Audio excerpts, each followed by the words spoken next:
सलीम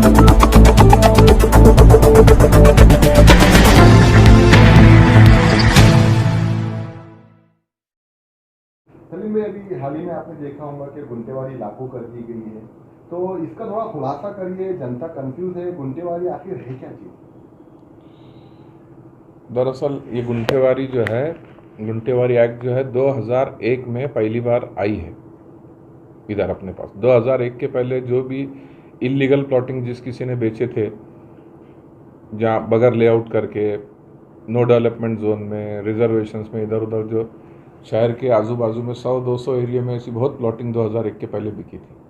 लोगों ने जो है अपने घर बना लिए थे, और घर बनाने के बाद में महानगर पालिका उस टाइम में उनको कोई फैसिलिटीज़ वगैरह, drainage line, water supply line वगैरह कुछ नहीं थी। और गवर्नमेंट के ऐसे आदेश थे कि भाई तुम इलीगल जो कॉलोनीज है उसमें कनेक्शन महापालिका नहीं देती। तो गवर्नमेंट ने जो है 2001 तक की जो ऐसी बस्तियाँ बसी हुई है वो गुंटेवारी में रेगुलराइज करके देने के लिए कायदा उस टाइम में बनाई, और ये बोला गया कि भाई 2001 के पहले का जितना इलीगल कंस्ट्रक्शन है ये सब लीगल हो जाएगा। बार बार फिर ये लैंड माफिया ऐसी ज़मीनें लेते गए, बेचते गए, और हर 2-2 साल, 5-5 साल को ये एक्सटेंशन मिलते गया। और अभी जो है अपने महाराष्ट्र के सीएम, उन्होंने जो है ये दिसंबर 31 तक के गुंटेवारी में जिनके प्लॉट्स है जो रेगुलराइज कराने के हैं उसके लिए आखिरी मुद्दत दी है। सर, आप कारपोरेटर रह चुके हैं और हमें ऐसा पता चला कि जब आप बॉडी में थे उस टाइम पर ही ये गुंटेवारी का सिस्टम लागू हुआ था। उस टाइम पे सर कैसा था सिस्टम? इस टाइम पे जो सिस्टम लागू हुआ सेम ऐसी है या उस टाइम पे कुछ थोड़ा चेंजेस था इसके मुकाबले में? यानी गुंटेवारी जो है ऐसी ही है जैसे पहले थी, लेकिन औरंगाबाद में 2001 के पहले के जो कॉलोनीज थे वो रेगुलराइज करते समय किसी ने रिजर्वेशन में बना लिया या नो डेवलपमेंट जोन में है, तो उनको भी रेगुलर ठहराव लेके रेगुलर करने के ऐसे कुछ 100 के ऊपर कुछ बस्तियाँ थी, 120, 124 जो है उसकी लिस्ट बना के उस टाइम में इसमें जितने घर बने हुए हैं ये एरियाज जो है रेगुलराइज करो बोल के उस टाइम में एक ठहराव लिए थे जीबी में। अच्छा। 2003 की बात है। फिर वो ठहराव लेने के बाद में वो प्रॉपर्टीज छोड़ के 2003-4 के बाद में भी जो प्लॉटिंग होके बिकी जो रिजर्वेशन पे, तो ऐसे लोगों पे कार्रवाई होना चाहिए ताकि लोगों को ये समझ में आए कि ये इलीगल लैंड माफिया जो है ऐसे प्लॉट्स बेच रहे, नागरिकों की फसनुक होती, उनको सहूलतें नहीं मिलती। क्योंकि रिजर्वेशन में अगर कभी कोई इलीगल प्लॉट्स बेचता है तो वो गुंठेवारी भी नहीं होता। पहले जो 2001 के पहले हो गए वो हो गए। अभी मैं थोड़ा कंफ्यूज है इसलिए आपको रोक रहा। अभी जो गुंटेवारी है, जैसे अब 20-22 प्लॉट है, उस टाइम पे जो तो रजिस्ट्री होती थी, हाँ, और उस टाइम पे इलीगल प्लॉटिंग की भी रजिस्ट्री हो जाती थी, ये आपको अच्छी तरीके से पता है। तो अब वो उसकी कोई गुंटेवारी करवाना पड़ेगा या जिसकी रजिस्ट्री हो गई वो गुंटेवारी में नहीं आएगा? गुंठेवारी है या बॉन्ड पे भी है।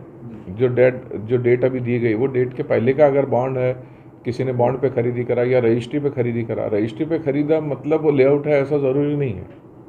तो टुकड़ा कर करके लोगों ने बेचे, यही इससे ही तो जो इलीगल जो कॉलोनियाँ जो बस गई ना, ऐसे टुकड़े करके रजिस्ट्री ऑफिस मैनेज करके ये लोगों ने जो है नकली दस्तावेज उसको लगाए, फाइल्स को, जो परमिशन दूसरी जगह की मिली हुई उसकी कॉपीज लगाए, ऐसा कर करके रजिस्टर करें। लेकिन एक अचानक जो है, तो जैसे आप 2003 की बात कर रहे हैं और आज जो है तो 2021 चल रहा, अचानक गुंटेवारी को जो है तो इतना सीरियसली लेना सरकार की तरफ से कितना आपको सही लगता है? और इसमें फायदा किसका है? मतलब एक तरफ सरकार बता रही कि इसमें जो लोग हैं उनको खुद का घर हो जाएगा, उसके ऊपर फिर अब कोई बुलडोजर नहीं चलेगा अगर जो गुंटेवारी में नहीं ऐसा तो नहीं। एक्चुअली है क्या? गुंटेवारी में जो लोगों की फसवनुक लैंड माफिया के तरफ से हो गई वो लोगों को तमाम सहूलतें मिलना, इसलिए गवर्नमेंट ने गुंटेवारी में प्लॉट रेगुलराइज कर रहे। लेकिन ये बार बार करके जो है जो लीगल कॉलोनी है फिर तो लोग लेआउट सैंक्शन नहीं करेंगे। हम इलीगल लोग जमीन इलीगल लेंगे, उसमें प्लॉटिंग करेंगे, बेचेंगे। इसमें कुछ तरतूद भी होगी? इलीगल मतलब जैसे गैरान जमीन हो गई या गैरान नहीं, इलीगल मतलब जो येलो नहीं है जमीन, अगर मान लो किसी की खुद की भी है, अगर येलो नहीं है, रेसिडेंशियल यूज के लिए परमिसिबल नहीं है, ग्रीन है, गार्डन है, स्कूल है, तो वहाँ पे तुम जो है प्लॉटिंग नहीं कर सकते। मतलब जो पहले जो हो चुकी है, अब अगर 2001 के पहले जो हो चुकी थी, महानगर पालिका को अगर आप वहाँ पे विकास करना है तो उनको पहले गुंटेवारी में लेना है, उसके बाद में ही विकास होगा?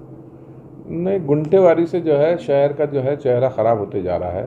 नए नए डीपी प्लान जो 2001 में बने वो इम्प्लीमेंट नहीं हुए, इलीगल कॉलोनीज बस गए। अभी नया डीपी प्लान बनने जा रहा है, उसमें एग्जिस्टिंग जो घर बने हुए बस्तियाँ बसे हुई है वो जो है येलो हो जाएंगी। लेकिन आगे अगर फिर ऐसी सहूलत अगर देते रहे तो ये लोग ऐसी इलीगल बेचते जाएंगे। और इलीगल प्लॉट बेचने पे कंट्रोल के लिए गवर्नमेंट ने जो है स्लम लॉट्स को जो है एमपीडीए की भी प्रोविज़न उसमें की हुई है, जो ऐसी इलीगल प्लॉटिंग बेचता है, लोगों की फसनुक करता है, शासन की फसनुक करता है। शासन की बोले तो कैसा है, तुम्हारी हमारी सबकी हो रही है, वो प्लान नहीं है, इलीगल कैसे भी बना देते हैं, रोड नहीं है, ड्रेनेज लाइन नहीं है, नीचे ऊपर है, वो बनाने के लायक और हम वहाँ नागरिक सुविधा महापालिका नहीं दे सकती है। आप एक बिल्डर है और मैं उस ताल्लुक से एक सवाल पूछूंगा आपको। सर देखिए, जैसे मुंबई के अंदर जो है तो इलीगल बस्ती है, हाँ, उसको जो है तो एक बिल्डर लेता है पूरे परमिशन के साथ में, एक फ्लैट जो है तो हर एक बंदे को देता है। अगर जो वैसा सिस्टम यहाँ पे शुरू किया जाए तो प्रोग्रेस भी होगा, विकास भी होगा, और औरंगाबाद सिटी स्लम एरिया से भी दूर हो जाएगी। आपको क्या लगता है? ऐसी प्रोविज़न ऑलरेडी अभी नया जो कायदा आया उसमें हो चुकी है। अगर कोई स्लम्स है उसको जो है बिल्डर लोगों ने डेवलप करना, लेना, बनाना, उसके प्रोविज़न ऑलरेडी आ गए अभी नए कायदे में।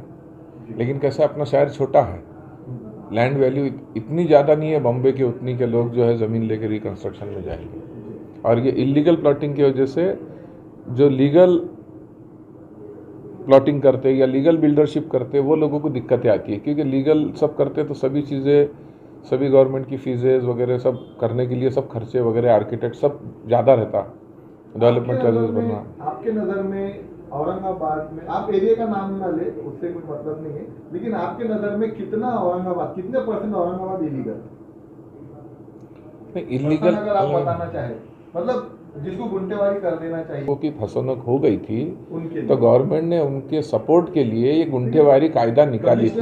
उसका मतलब ये नहीं है कि गुंठेवारी में वो लोगों को रेगुलर करते देते जाएंगे। जो डेडलाइन की डेट है ये कहीं 10-15 सालों से एक्सटेंड होते जा रही, और इसका फ़ायदा उठाते हुए ये लैंड माफिया पूरी जो है शहर के अतराफ की ज़मीनें खरीद रहे और इलीगल तौर पे ये ज़मीनें बेचे जा रही, जिसकी वजह से नवे डीपी प्लान, मान लो एयरपोर्ट का एक्सटेंशन है, ऐसे जो बड़े बड़े काम है ये सब काम रुक जा रहे। अपने शहर का जो चंपा चौक से जिंसी का रोड है वो एक्विजिशन नहीं हो रहा। आपने पेपर में पढ़ा होगा, न्यूज़ में भी देखा होगा, एक तरफ कमिश्नर ने बयान दिया है कि इलीगल बस्तियों में बुलडोजर चलेगा। अब इलीगल बस लोग कंफ्यूज क्या है कि अब अगर हमारा इलीगल है, अब मेरे को पता है अगर मेरा घर इलीगल नहीं, ये कायदा 20 साल पहले ख़त्म हो गया, इसको बार बार एक्सटेंशन मिल रहा है, जनता की सहूलत के लिए ही मिला, और इसका फ़ायदा लैंड माफिया लेके, ज़मीनें लेके बार बार टुकड़े करके बेचते हैं। आप कारपोरेटर रह चुके हैं, ऐसे कई ज़मीन नहीं, इलेक्शन स्टंट नहीं है, कि शहर की हालत जो है विद्रूप हो रही है, इलेक्शन स्टंट नहीं है।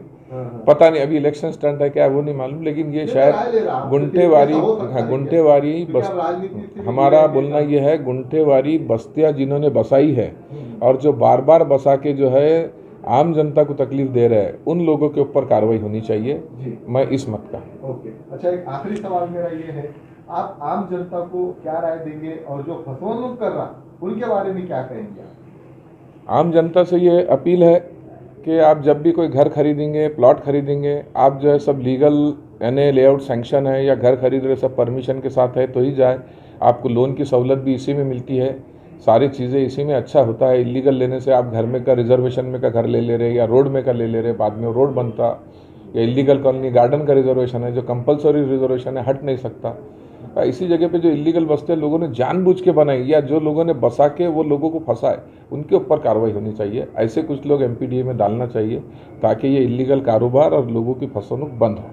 चलते चलते एक सवाल मेरे दिमाग में आ गया, मैं सोच रहा हूँ कि पूछ लूँ आपसे। अभी रजिस्ट्री है तो बंद रखी है, रजिस्ट्री नहीं हो रही, रजिस्ट्री ऑफिस बंद है, मतलब आप वहाँ पे जाएंगे तो रजिस्ट्री आपकी नहीं हो रही। इस मौके का फायदा लैंड माफिया उठा सकते, क्योंकि आपको अगर रजिस्ट्री करने ऑफिस में जाना है तो आपको पूरे पेपर क्लियर बताना पड़ते हैं वहाँ पे, तभी रजिस्ट्री होती है। तो इसका फायदा लैंड माफिया उठाए? नहीं, इसका फ़ायदा लैंड माफिया नहीं उठा सक रहे रजिस्ट्री बंद होने की वजह से। और गवर्नमेंट का एक कायदा है कि टुकड़े बंदी कायदे के अंदर छोटी ज़मीनों के बारीक टुकड़े ना किए जाए, बल्कि 4 टुकड़े आपस में जोड़ के बड़े किए जाए, क्योंकि अच्छी प्लानिंग के लिए, अच्छे बिल्डिंग के लिए, अच्छे इंफ्रास्ट्रक्चर के लिए टुकड़े से जो है ज़मीनों का, शहर का और लोगों को सहूलतें नहीं मिलती। जी, हमारे हेडलाइन के लिए बता दीजिए, आप गुंठेवारी के खिलाफ है या साथ? गुंटेवारी के साथ और खिलाफ का सवाल नहीं है। गुंटेवारी की सहूलत लोगों को तमाम पिछले 20 सालों से दी जा रही है कि भाई रेगुलराइज कर लो, लेकिन उसके बाद जब रेगुलराइज करने का टाइम मिलता है तो वो इलीगल वाले फिर ज़मीनें बेचते हैं। तो ये बंद हुआ तो लोगों की फसवनुक नहीं होंगी। आज किसी ने 20 साल पहले घर लिया, रोड के बीच अंदर का रिजर्वेशन में का घर है, वो टूटने वाला है तो उसको फिक्र हो रही। किसी ने गार्डन में का ले लिया, तो ये लोगों की फसवनुकी है। हमारा बोलना वही है कि जिन्होंने फसवनुक करे लैंड माफिया ने, जो प्लॉटिंग के इलीगल प्लॉटिंग के कारोबार करने वाले लोग हैं, सभी को मालूम है, उनके ऊपर कार्रवाई की जाए। लैंड माफिया पे कार्रवाई।